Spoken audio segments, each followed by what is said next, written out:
My parents tried to give my inheritance to their favorite daughter, but my grandparents had a surprising twist in store. I'm a 28-year-old male, and I come from a family with a convoluted and long history of favoritism. My younger sister, Amy, 25, has always been preferred by my parents, especially my dad, over me, starting in our childhood. This partiality only got worse as we grew up. Amy was the golden child from my earliest memories. Our parents threw her an elaborate birthday party, including professional face painters, a bouncy castle, and a petting zoo, when I was 5 and she was 2. I had a store-bought cake and a little family supper for my birthday that same year. This helped to define the tone for years to come. The differences became clearer as we aged. Amy always received the newest toys, the greatest clothes, and the most attention. I recall saving months of allowance for a new bike when I was 10 years old. Amy wanted one too, and she had a fit when she saw it. Rather than educating her about waiting or saving, my parents went right out and got her an even nicer bike than mine. Another area where the bias was evident was school. Amy's parents attended all of her school functions, while they usually missed mine. I took front stage in the school play in 4th grade. I practiced for weeks, driven by great enthusiasm. My parents arrived an hour late on the night of the play, therefore missing my major scene. They were consoling Amy after she complained of a stomach ache. She was fine later on. They had simply lost track of time playing with her. Regarding academics, nothing I ever appeared to do seemed sufficient. I joined the math club, often received straight A's in middle school, and even took first place in a regional science fair. Though my parents hardly noticed these successes, they gave Amy a celebratory dinner and purchased her a new phone as encouragement to keep getting better when she scored a B+ on one test in her weakest subject. In particular, high school was difficult. With an eye toward their approval, I put myself into whatever activity I could. Along with keeping a 4.0 GPA, I was editor of the school newspaper and captain of the debate team. Amy coasted through school, hardly keeping a C+ average, and spent much of her time hanging out with friends. I was chosen from our university as one of 2 junior year applicants to participate in a famous summer program at Harvard. It was such an honor, and I felt great. My dad grumbled and moved the topic to Amy's forthcoming dance performance when I told the news over supper. At least my mother remarked, "That's nice," but she moved on fast. My parents couldn't bring me to the airport on the night Amy's concert fell on the same day I was leaving for Harvard, as they wanted to see Amy perform. I asked the parents of a friend for a ride. Another agonizing experience was the college application process. I worked months on improving my essays, engaged in extracurricular activities, and prepared for this SAT. Several elite colleges accepted me, and I was given a sizable scholarship to my ideal college. When I told my parents about this at supper, their reaction was barely passable. "That's good, but don't let it go to your head," my dad advised. "Just remember about us when you're off becoming a big shot," my mother said. On the other hand, my parents were quite understanding when Amy barely passed high school and chose not to attend college. They admired her for knowing herself and for defying social expectations, something they never did for me. They even paid for her a car as a graduation gift. Emotionally, this persistent favoritism hurt me greatly. Over my teens and early 20s, I battled anxiety and despair. Beginning therapy in college, I came to realize that my parents' actions were not my fault. Years of effort were needed to develop my self-esteem and learn to validate myself rather than depending on my parents' approval. My immediate family did not help me, yet I still managed to lead a decent life.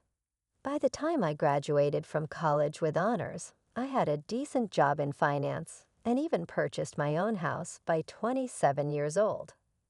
Though my parents aren't proud of what I've accomplished, I'm glad of it. Here is where the current drama begins.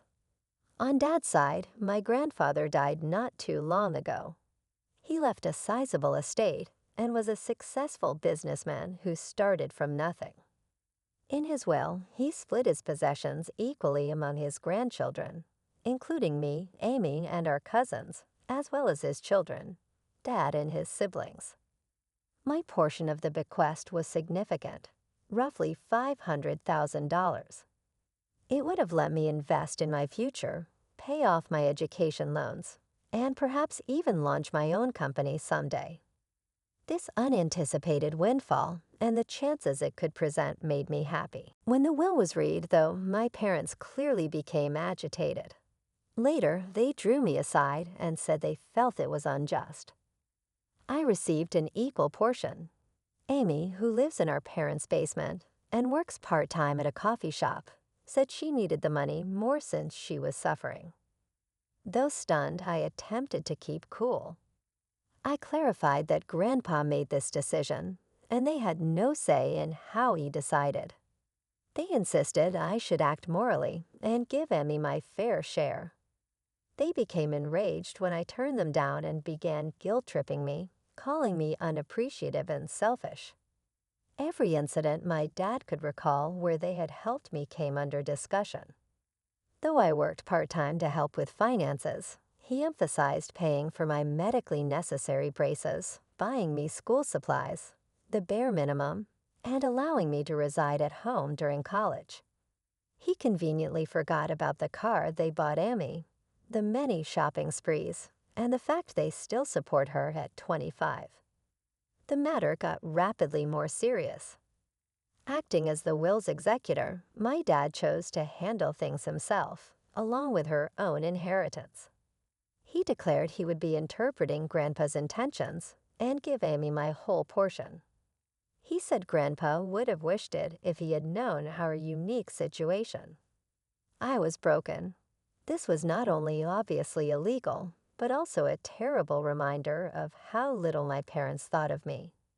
I pointed out that Grandpa had always treated all his grandchildren equally, and that he was aware of our circumstances.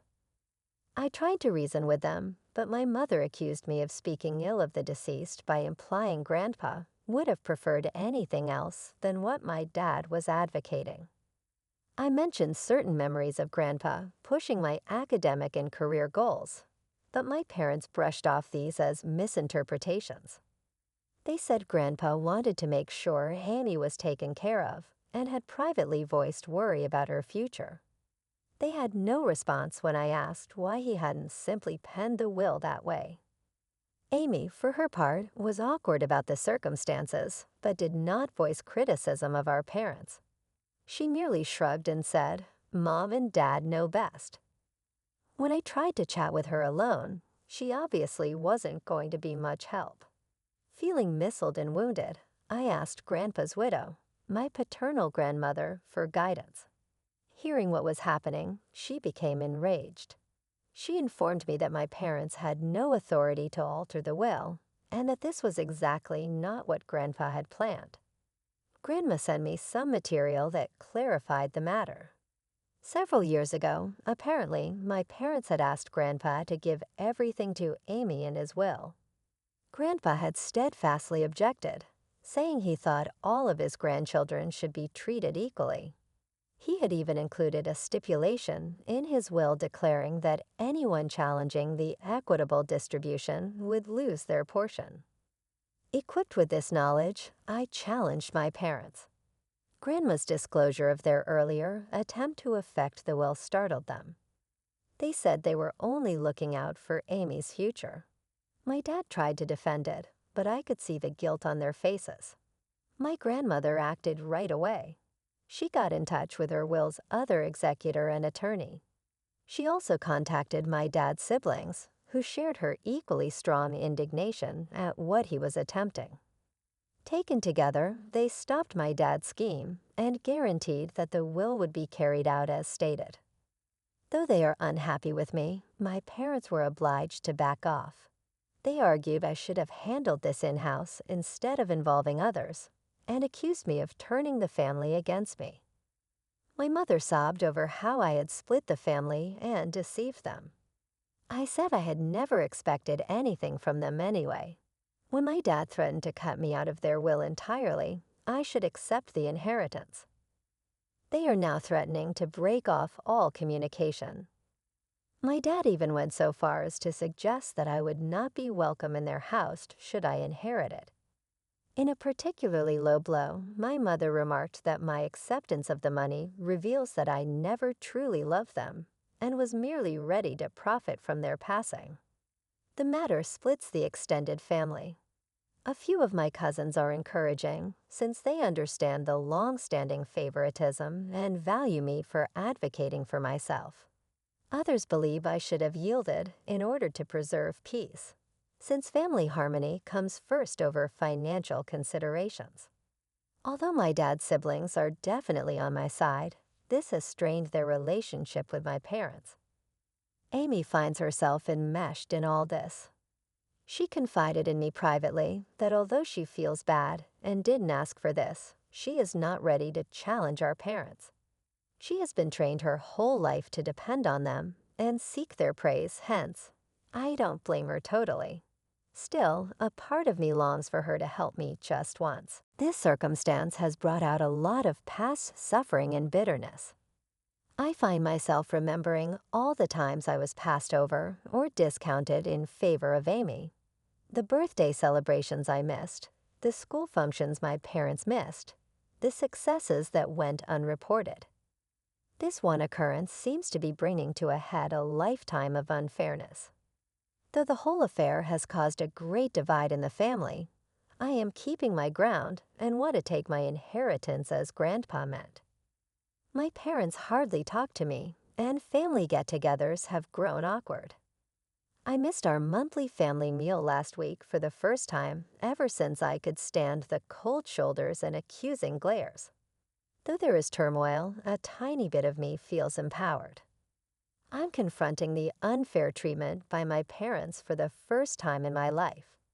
I'm declaring my value and refusing to be written off. It's both terrible and freeing at once. Though I think I'm in the right here, the family drama is draining me, something I hadn't experienced since college. I started having anxiety attacks once more. To assist in handling all this stress, I'm thinking about returning to therapy. Am I the one who should have refused to comply with my parents' expectations and accepted my inheritance? Should I have simply handed Amy the money to maintain peace? Although I'm bored of being the family scapegoat, I also fear losing my family totally. Any guidance or viewpoint would be much appreciated.